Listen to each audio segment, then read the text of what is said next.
the difference between the successful people and those that don't prevail is that within that, 5 to 10 year journey, because it's going to always be that, it's so many, there's so many obstacles. There's so many decisions to be made. There's so many highs and lows, right? And a lot of people fail at the test of time because they don't have the resolve or the endurance to get through it. And typically you think, oh my gosh, I've been on this 10-year marathon. I'm tired. You have to ask yourself, now in the fourth quarter with 2 minutes left, what would Michael Jordan do? What would Tom Brady do? Like they literally, or Tiger Woods, they go to a whole nother gear, Pretty much for all the individuals that kind of created industry in this country and around the world, there was always this life or death moment that hit them. And they were spared. Like John D. Rockefeller, like the first time he was getting ready to go meet Cornelius Vanderbilt to do a deal, he missed his train, and that train actually fell off, and it was a huge catastrophe, and everybody fell off a bridge and everyone passed away. And that was like the sign in his mind from God to tell him like he was really doing the right thing and his life had been spared. And it gave him like that next level of confidence to ultimately like just be very, very adamant and brave and determined in his decision making, with building Standard Oil.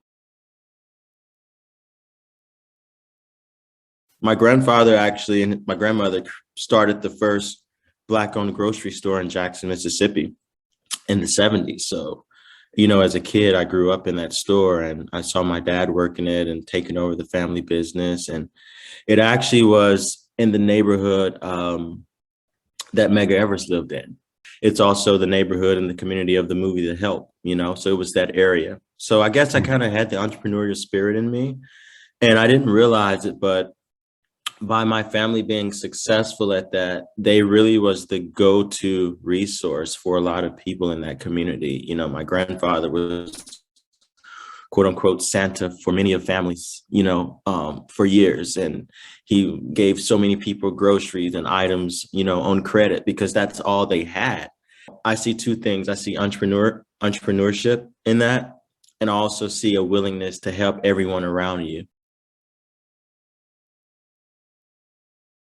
I looked at all parties involved, how individuals that look like me, how we treated one another, as well as the inherent system that has been constructed primarily by a white audience, and I said, something has to change.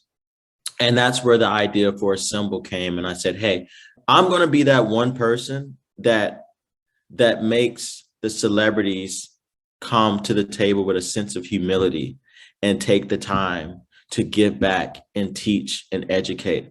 And I'm also going to be the person to build celebrities out of the other successful individuals that are in our communities that are doing amazing things outside of media and entertainment. And we're going to give them their flowers too. And we have to socially re-engineer what success looks like in our community. And that's what I'm ultimately trying to do for Black and brown people around the world, but starting here domestically in the United States.